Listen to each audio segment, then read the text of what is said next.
I attended my daughter's funeral without being able to sort out my thoughts.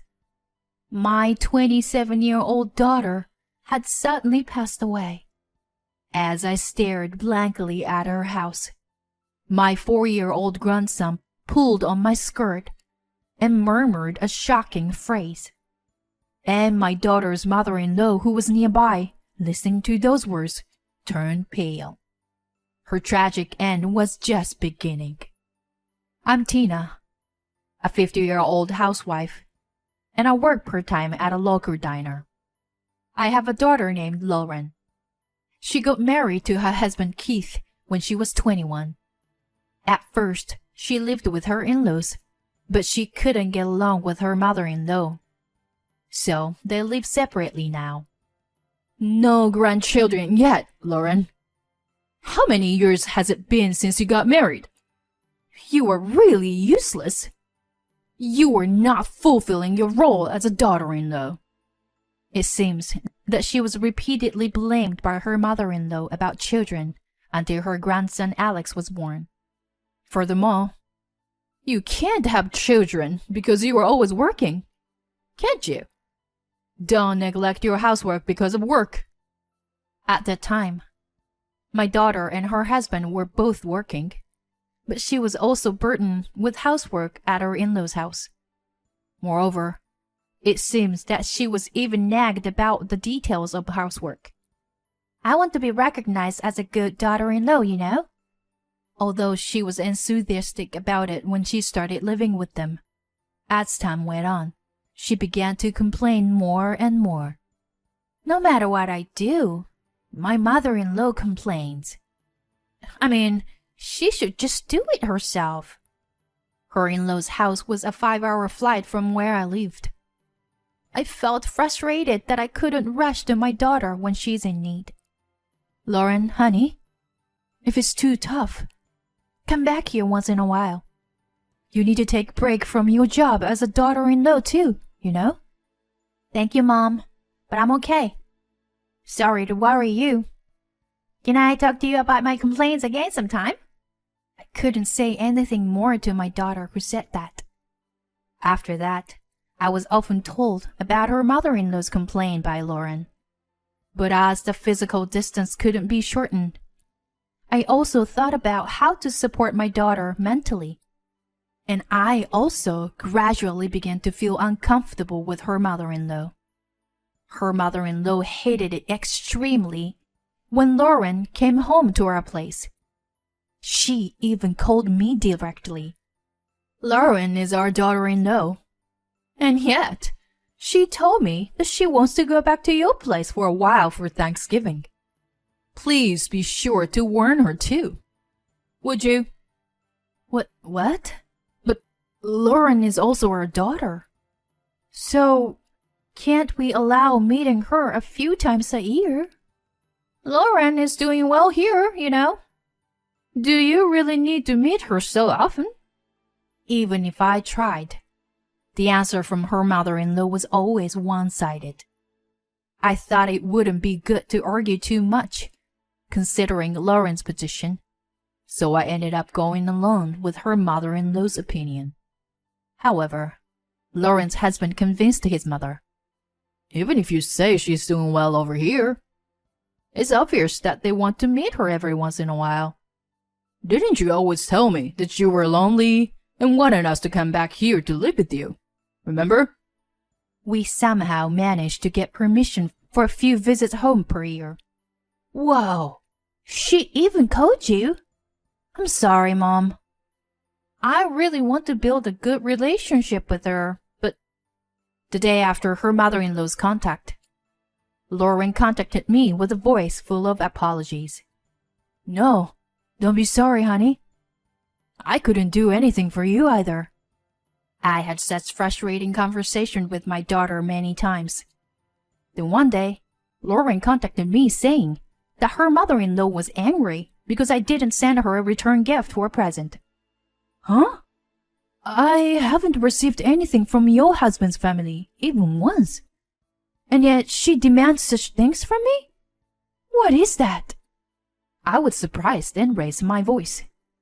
Really? I knew something was off. I don't understand anything that my mother-in-law is saying or doing anymore. Lauren's voice over the phone showed signs of exhaustion. Well, I'll try. I will hurry and send something. But you should definitely discuss it properly with your husband. I told Lauren that and hung up.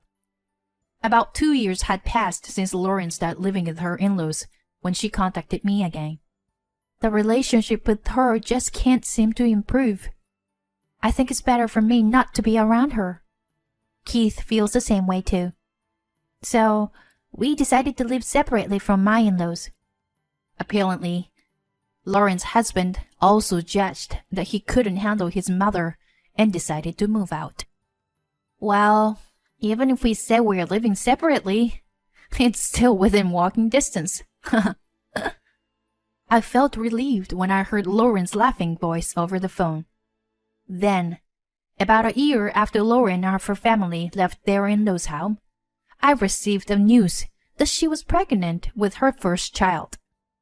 I was happy to hear the news, but secretly thought that the stress of living with her in-laws may have been a factor in Lauren not getting pregnant until now.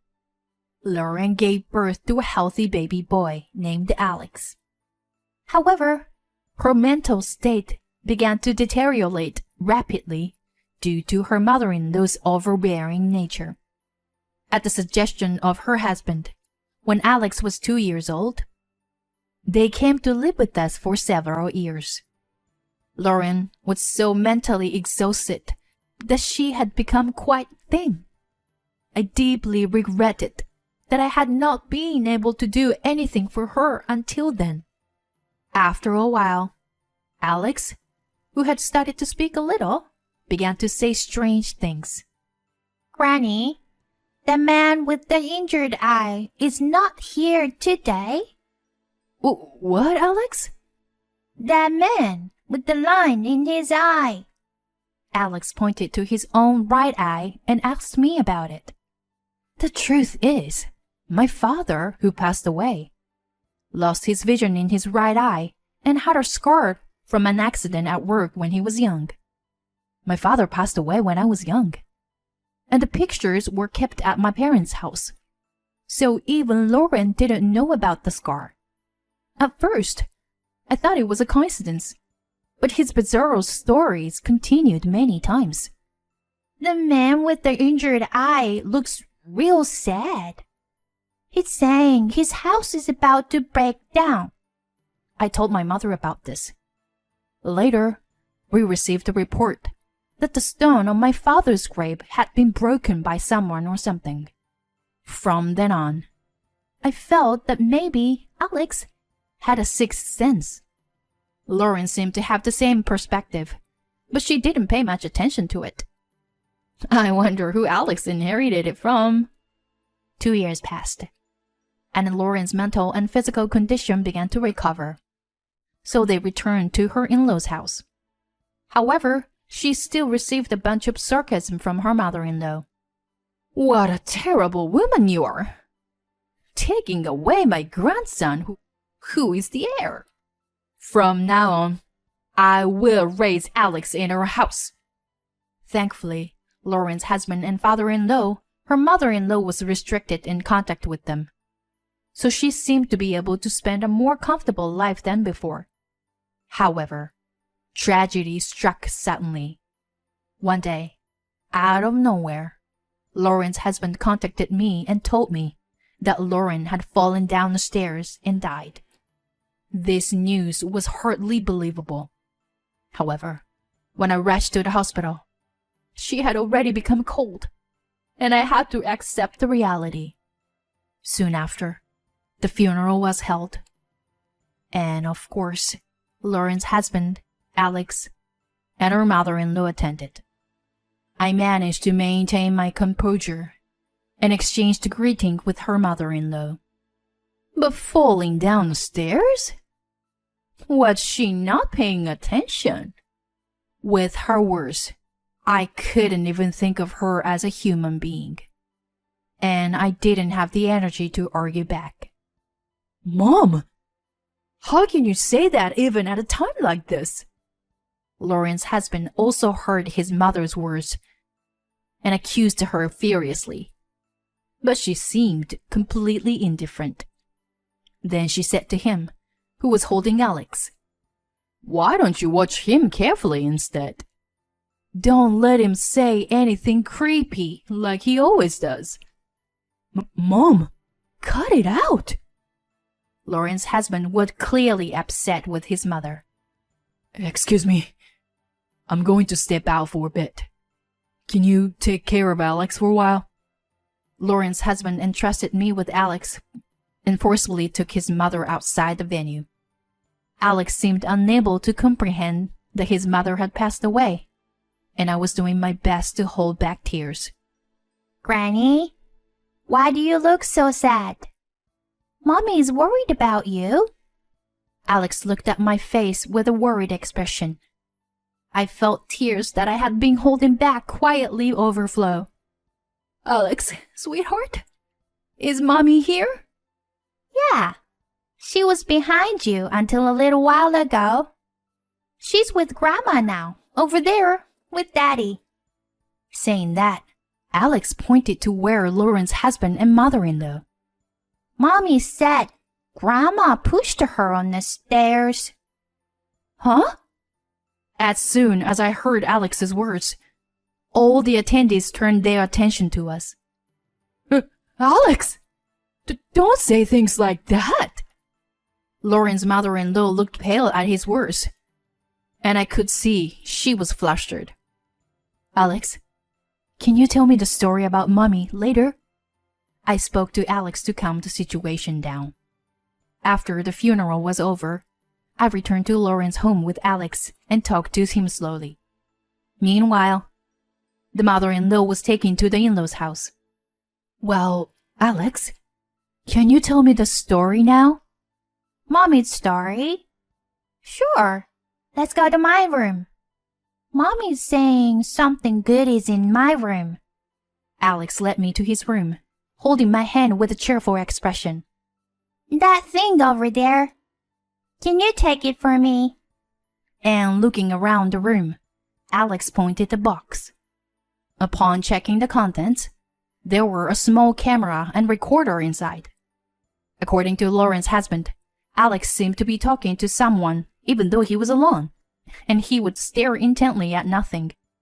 Lauren found it interesting and installed a sound-detecting camera and recorder. "Alex, do you know what this is for?" No, but Daddy knows, right? With Lauren's husband, we nervously confirmed the contents. On the camera, we saw Lauren's mother-in-law breaking into Alex's room, disregarding Lauren's protest. The two women were clearly arguing, and although the stairs were out of sight, the recorder captured her voices and a loud thud. The content was so shocking that I fainted on the spot. I woke up in the hospital, and Lauren's husband explained what happened afterward. Right after I fainted, he immediately contacted the police and submitted the audio and video recordings. The police had been investigating Lauren's accident, and along with the recordings from Alex's room, Lauren's mother-in-law was investigated and arrested a few days later. I took care of Alex for a while, and he seemed to be having a great time at our place. Lauren's husband later told me that his mother had suffered a mental breakdown and was currently in a state of confusion. "If only that child hadn't said anything. And that bitch, she should go to hell." She eventually became unresponsive during police questioning. When she found out that Lauren was alone that day, she stormed into her house and got into a fight. They struggled, and she ended up pushing Lauren down the stairs. Lauren was still alive when her mother-in-law left the house. However, Lauren couldn't get up on her own and passed away shortly after. "I'm sorry for being so useless.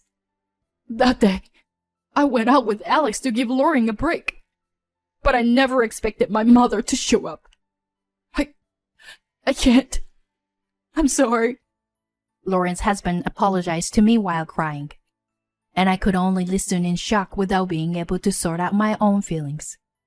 Then Alex, who was watching me closely, came over and petted my head. Granny, Mommy told me to do this. She said she can't touch you, but I can. He looked at me with a smile. I hugged Alex and cried for a long time before finally gathering my thoughts. Lauren's mother-in-law was taken to the police station, and her hallucinations seemed to have subsided. So there were no legal issues related to her mental state. She was found guilty and became a resident on the other side of the wall. Lauren's husband had to explain the situation to his company, and as a result, he was able to transfer to a neighboring state where I live. While he worked, I took care of Alex. I know you don't want to see me, but for Alex's sake, would you allow me to live nearby? He said this, and I agreed. Keith, when you find someone new, I'll take care of Alex for you, so don't worry, okay? Thank you, but Lauren is my only wife. I will work my hardest for her sake and raise Alex into a fine human being. As for me, I had enough savings from my late husband's inheritance to live comfortably. I spent my days enjoying time with my grandson. As for Alex, he no longer said strange things like he did before. Whenever I ask him about it, he just says, I don't know. That's all he says. Alex seemed to be enjoying himself with his new friends every day. I still think about my daughter Lauren and cry until my tears run out when I'm alone at night. But for Alex's future, I want to love him as much as I would have loved Lauren.